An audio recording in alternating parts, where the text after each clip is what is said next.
नमस्कार. महाराष्ट्र योजना कॉर्नरमध्ये आपल्या सर्वांचे स्वागत आहे.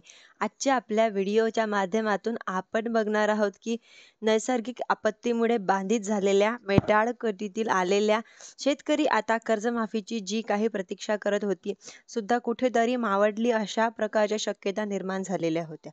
बँकांचा तगदा, नवीन येणाऱ्या खरीपाचा हंगाम या सर्वांच्या पार्श्वभूमी शेतकऱ्यांना मोठ्या प्रमाणात अपेक्षा होत्या. कर्जमाफीच्या विरोधकाच्या माध्यमातून मोठ्या प्रमाणात आवाज उठवून धरला होता. सत्ताधारी पक्षाचे आमदार सुद्धा कर्जमाफीसाठी आग्रही होते. मोठ्या प्रमाणात शेतकऱ्यांच्या माध्यमातून आजही कर्जमाफीचा विषय तेवढाच गंभीरपणे लावून धरलेला आहे. आणि सरकारला सुद्धा या प्रश्नांवरती कुठेतरी जागं व्हावं लागेल अशा प्रकारची शक्यता, एक पुसटची शक्यता या ठिकाणी निर्माण झालेली आहे. आणि मित्रांनो, याच पार्श्वती वेळोवेळी पत्रकाराच्या माध्यमातून कृषी मंत्र्यांना सुद्धा शेतकऱ्यांच्या कर्जमाफीच्या विषयावरती बोलत केलं जात आहे.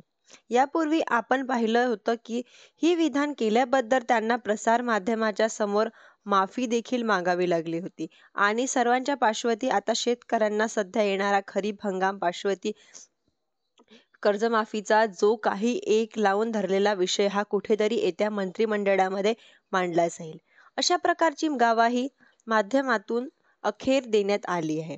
गवाही देत असताना मग मंत्रिमंडळाची बैठक कधी होणार, कुठे होणार हा देखील प्रश्न निर्माण झाला होता.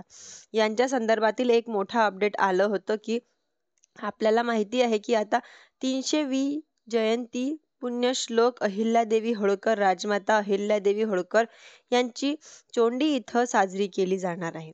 आणि उत्तम प्रशासक म्हणजेच की म्हणून काळजी ओळखल्या जपाश्लोक राजमाता अहिल्यादेवी होळकर यांच्या जन्मस्थानी या राज्य निर्मितीनंतर आपण पाहिलं होतं की आधी 17 सप्टेंबर मराठवाड्या सक्तीमोर्चे दिनाच्या अहित्य साधून एक अशीच मंत्रिमंडळाची बैठक झाली होती.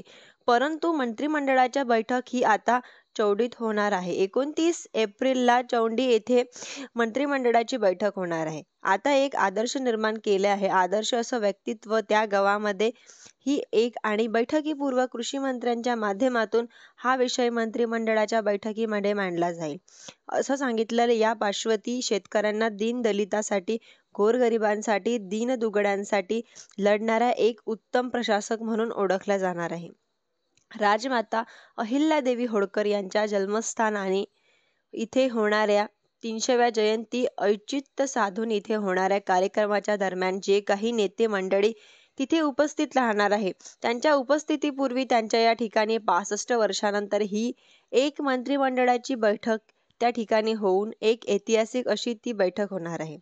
म्हणजेच नवीन विक्रम त्या ठिकाणी बनवला जाणार आहे. आणि या बैठकीच्या दरम्यान कर्जमाफीच्या संदर्भात काहीतरी घोषणा होण्याची शक्यता या ठिकाणी वर्तवण्यात येत आहे.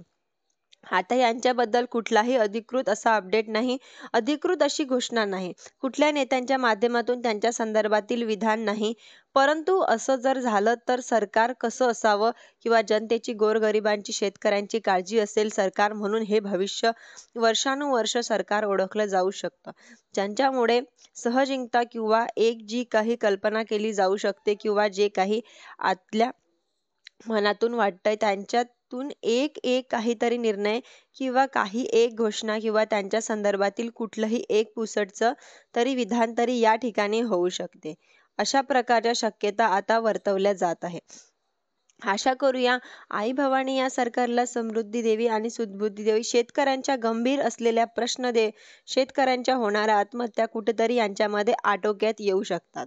येणारा खरीप हंगाम हवामान विभागाच्या माध्यमातून सांगण्यात आलेलं आहे की चांगला पाऊस राहील. शेतकऱ्यांचा पुन्हा एकदा अशा झालेला आहे की काही बँकांना आता तगदा सुरू झालेला आहे. यांच्यामध्ये कुठेतरी शेतकरी आणखीन वैतागग्रस्त झालेले आहे. आणि अशा परिस्थितीमध्ये जर अशी घोषणा झाली किंवा जर असा काही दिलासा भेटला तर येणारं वर्ष कमीत कमी हे वर्ष तरी शेतकऱ्यांसाठी अतिशय व नवचैतन्य असू शकतं. या पार्श्वभूमीवरती या एका महत्त्वाच्या दिनाच्या औचित्य साधून एक जर महत्त्वाचा निर्णय घेतला तर खरंच उत्तम प्रशासन कसा असावा या प्रशासकाचा जो काही नवीन निर्णय या ठिकाणी रमला जाऊ शकतो. आशा करूया काहीतरी एक नवा इतिहास या ठिकाणी घडू शकतो. तुम्ही जर माझ्या चॅनलवरती पहिल्यांदा आला असाल तर चॅनलला लाईक, सबस्क्राईब आणि शेअर करायला विसरू नका. धन्यवाद.